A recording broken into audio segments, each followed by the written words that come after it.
Why don't we spend New Year's at my parents' house? My husband suggested. That sentence started everything. It was also the beginning of the end. My name is Susan. I'm 35 and a stay-at-home mom. My husband Ben and I used to work together before I left my job to take care of our daughter Emily. We had been married for years, but this was my first visit to his parents' house since Emily was 6 years old. Is dinner ready yet? My mother-in-law's voice echoed through the house. Almost, I replied, busy in the kitchen. She sighed loudly and said, "You're such a slacker. How can you put up with a wife like this, Ben?" Ben, sitting on the couch watching TV, casually agreed, "Yeah, other people's wives are quicker with everything, but not her." I couldn't believe what I was hearing. How could he just sit there and let her say that? Before I could respond, my mother-in-law added, "After breakfast, clean up the yard, then the closet and the storage outside." It was supposed to be New Year's, a day of rest and relaxation. But instead, I was doing all the work while my husband did nothing, and it was driving me crazy. By the time I finished everything, I was completely exhausted and sat down in the living room for a break. "Who said you could rest? Make lunch already," my mother-in-law snapped. I was frustrated. I had been working all day and just needed a moment to catch my breath. "You're a wife. You should be working like a servant. Do you think you can just eat without earning it?" she barked. What? Ben grew up in the countryside where old customs still held strong. The wife was expected to join the husband's family and follow their rules. But no one told me I'd be treated like a servant. "Hey, can you help me a little?" I asked my husband. "No way," he replied sarcastically. At home, my husband never helps with anything, and at his parents' house, he does even less. He's been drinking since morning and hasn't moved at all. "I'm going grocery shopping," I said, hoping for some help. "Yeah, then go," he muttered without even looking up. "Can you help me at least carry the bags?" I asked again. "Nah, I don't want to," he replied coldly. I wanted to snap back and say, "Do you want me to throw mochi, rice cake, in your face?" But I kept quiet. Instead, I imagined how hard it would be to clean up if I did that, while my husband just sat there showing off his beer can. "I just had a drink," he slurred. "So what?" I said, annoyed. "I'm drunk," he continued. "Yeah, I know, you just don't want to help," I thought to myself, feeling completely fed up. Then from behind me, I heard my mother-in-law yell, "Is the meal ready yet?" "Oh no, I still have to cook." I just walked for 30 minutes to the store and back, carrying heavy bags, and now I felt dizzy. When I finally got back to the house, I dropped the bags and sat at the door, exhausted. As I sighed, I heard my mother-in-law shouting again, "Hurry up, you're slow with everything, just like your mother." "I'm sorry," my daughter quietly apologized to her. In that moment, I felt a deep sadness, hearing my little girl say sorry for something that wasn't even her fault. I felt like a robot that had used up all its energy, but suddenly, I found some strength left. Forgetting how tired I was, I jumped up and ran toward the yelling. I stormed into the kitchen, stepping right over my husband, who was still lying around doing nothing. I heard him groan but didn't care. When I got to the kitchen, I saw my mother-in-law sitting there while my daughter stood with the inner pot of the rice cooker in her hands. "What are you doing?" I shouted, my voice filled with frustration. My mother-in-law looked at me with a sneer, acting like she didn't care. But when my daughter saw me, her face lit up, and I could see tears in her eyes. "Mom, you're finally home," she said with relief. "Why is Emily holding that?" I asked, confused. My daughter, looking uncomfortable, explained, "Grandma told me to make rice because she was hungry." I washed the rice and, before she could finish, my mother-in-law interrupted with a sneer. "She can't even cook rice properly. What a useless granddaughter. What are you teaching her? She's just like you." I wonder if she's really my son's daughter. That was it. I couldn't hold back my anger anymore. She's only 6 years old. How can you expect her to cook? Of course she's trying, but you should be doing it yourself. How dare you treat your own granddaughter like this? My mother-in-law's face turned bright red, and her voice squeaked in anger, but I didn't care anymore. I had to stand up for my daughter. "What are you saying? You want to make an old woman like me work? You're horrible," my mother-in-law shouted. "A wife is a servant, and she's supposed to shut up and do her job. The daughter of a servant is a servant too." "A servant," I repeated in shock. "Who do you think you owe your life to? You live off my son's hard work. You should respect him and me. Stop complaining and get to work, servant," she yelled before storming out of the kitchen. I was stunned. I couldn't believe how ridiculous and cruel her words were. I had no response, just complete shock. Then, I overheard her talking to my husband in the other room. Your wife is useless. She's nothing more than a servant. Well, when your daughter grows up, she'll be useful too. Just wait a little longer, she said. Yeah, it's tough for me at home too, my husband replied casually. You know, maybe I should just divorce her. I could move back here. It wouldn't be a bad idea to let her keep doing all the work while I relax in the countryside. What? I was horrified. Did my husband really just say that?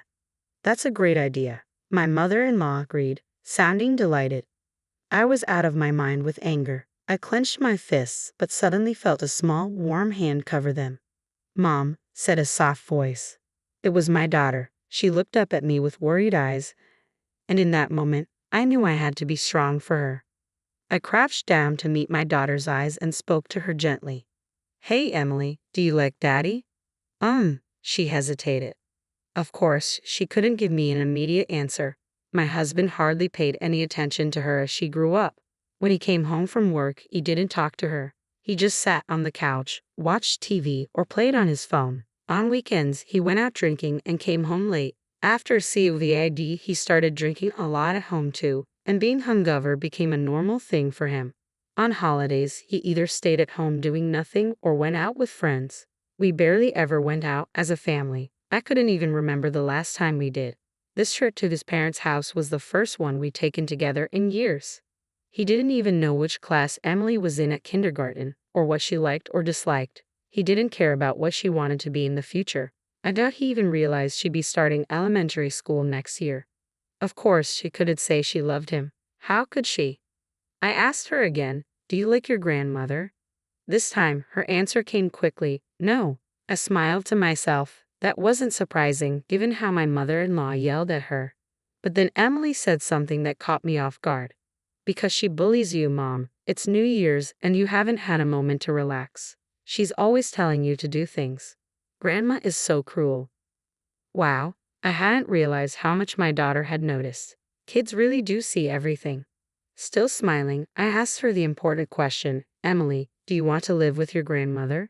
Emily shook her head when I asked, do you want your father? No. Her quick answer made me smile. That was it. The next day, I made a decision. I took my daughter out in the morning, and by the time we returned to my in-laws' house, it was already dark. When I entered, my mother-in-law and husband were waiting, looking irritated. You're finally home. What have you been doing? My husband asked. Yeah, some stuff, I replied, avoiding his question. My mother-in-law chimed in. Young wives these days. I'm hungry. Servant, where's my food and tea? Acting like a queen, she expected me to serve her. I silently prepared tea and placed it in front of them. As my husband reached for his cup, I snatched it away. What the hell? He exclaimed, shocked. I calmly poured the tea over his head. What are you doing? Don't worry, it's cooled down, I said. That's not the point, my husband yelled, trying to stop me. I put the cup down and faced them. You were a servant, my mother-in-law screamed. How dare you? Shut up, I shouted back. I am not your servant. My mother-in-law tried to get up, but I leaned in close and interrupted her. A son's wife is not a servant, I told her, my voice firm. I am not your servant, and I never will be.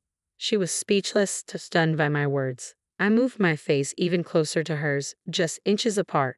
There is no system in this world that lets you treat me like this, I continued. I will protect my family, but I will never be your servant. I'm your husband's mother. I am your family, so you have to protect me and do what I say, she barked. Are you crazy? I replied calmly. If I were your servant, I wouldn't be family. How are you family when all you do is command me? Her face turned bright red with anger. How dare you talk to me like that? You talk to me like that, so why can't I? I shot back. I'm tired of your nonsense. My patience had finally run out. I leaned in even closer, just inches from her face. You think your grandchild is a servant too? You've gone too far. Her face went pale as I glared at her. Finally, she was silent. It was like a traffic light, switching between red and green. My mother-in-law, who had been so bossy, suddenly seemed so weak after just a little pushback. She looked shocked, her face pale, and her hands were shaking. I scoffed, turning away from her. She had been acting so tough, but now she was trembling like a leaf. I shifted my focus to the other person in the room, my husband. "And you?" I asked. "Yes," he responded weakly, ashamed. "What have you been doing while our daughter and I were treated like servants?" I was on my phone and drinking beer. I glared at him. Drinking beer while we were being treated like servants. What a great life you have. "I'm sorry," he muttered. "You think an apology is enough?" I yelled, my anger rising. He shrieked and ran to hide behind his mother like a scared child. "What are you doing?" I groaned, feeling a headache coming on. "Forget it. Just fill this out." I handed him a piece of paper. My husband, still hiding behind his mother, peeked out slowly like a turtle. When he realized what the paper was, his face went blank. "Divorce papers?" he gasped. "Yes, we're getting a divorce. I'll never come here again," I said firmly. Both my husband and mother-in-law were shocked, their mouths hanging open. I waved the paper in front of them. "I've already filled out my part. I'll submit it after the New Year's break, so you better fill it out too." "That paper must be fake. You can't get divorce papers when the government office is closed." My mother-in-law scoffed. "Actually, you can get divorce papers anytime, even on holidays. You can even download them online. And if I wanted to, I could submit them today." My husband's face turned pale. He shook his head, almost crying. "No, I don't want a divorce. You don't want me to leave because you're comfortable with me as your servant, right?" "And no, that's not what I meant," he stammered. "Yeah, sure," I replied sarcastically. He looked like he was reliving the moment when I yelled at him earlier. His panic was almost pitiful, but I didn't care anymore. If he didn't fill out the papers, I would get an expert to help me. "I'm getting a divorce whether you sign it or not," I declared. "I've already spoken to my parents." Emily and I stood at the door, our bags packed. "Are you going somewhere?" my husband asked, bewildered. "Good question," I replied, lifting my own bag. "We're going back to my parents' house." "You've got to be kidding me," he exclaimed, panic rising in his voice. "No, I'm not," I said firmly. "You treated us like servants and we're done with that. If you have anything to say, speak to a lawyer. Goodbye." I turned to leave, but he chased after us, desperation in his voice. "Wait, you can't live without me." I stopped in my tracks and slowly turned to face him. "Did you forget?" I asked. "Forget what?" "I used to have a better career than you. I made more money than you before I quit my job when I got pregnant. Even then, I was earning more than you are now." His face went pale as the realization hit him. Had he conveniently forgotten that part of our lives? "I know I've been out of work for a while, but I'll start again, little by little. My parents are willing to help. We're going to stay with them for now, and I'll manage." "No, I'll make it work." Seeing how serious I was, my husband looked on the verge of tears. "I'm sorry, I can change. Please don't divorce me," he pleaded. "You had plenty of chances to change, but you threw them all away. It's too late for regrets now," I said, turning back to the door. "Wait," my mother-in-law, who had been silent up until now, finally spoke. I turned around, irritated, and saw her with a troubled expression. "What is it?" I asked. "What happens to my meals?" she exclaimed. I couldn't help but scoff. "I don't care." I yelled and left the house with Emily. When we arrived at my parents' home, they greeted us with warm smiles. "Well, rough start to the new year," my mother said as she urged us to warm up by the heater. Emily relaxed immediately, peeling tangerines and settling into the cozy atmosphere. Sitting by the heater with my daughter, I let out a sigh of relief. It had been a hectic New Year's, but I promised myself that we would spend the next one in peace. Tomorrow, I would visit the shrine to make that wish. Despite my husband's desperate pleas to avoid divorce, we finally reached an agreement. Our daughter refused to stay with him, and child support was paid in full upfront. There was no way I could trust that man to handle anything responsibly in the future. After we sold the apartment and Ben moved back to his parents' home, I started to hear from him again. One day he called, sounding defeated and whining about his situation. He told me that a neighbor had seen me working hard and that news of our divorce had spread quickly in the countryside. As a result, my ex-mother-in-law was now being looked down upon by everyone in the neighborhood. I wasn't surprised. Even in a rural area, treating a wife like a servant is unacceptable. My ex-mother-in-law had become increasingly aggressive and had been using Ben like a servant himself. They were constantly arguing, and he was calling me to complain. I told him, I received the child support payment, and you got what you deserved. I could picture him crying on the other end of the phone. Please, can't you help me just a little? I'm Emily's father, and my mother is her grandmother. I smiled, even though he couldn't see me.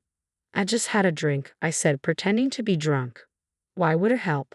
He continued to plead, but I was done. Why would I help? Good fortune comes to those who laugh, I said, and then I hung up. I blocked his number, and for a while, I couldn't stop laughing.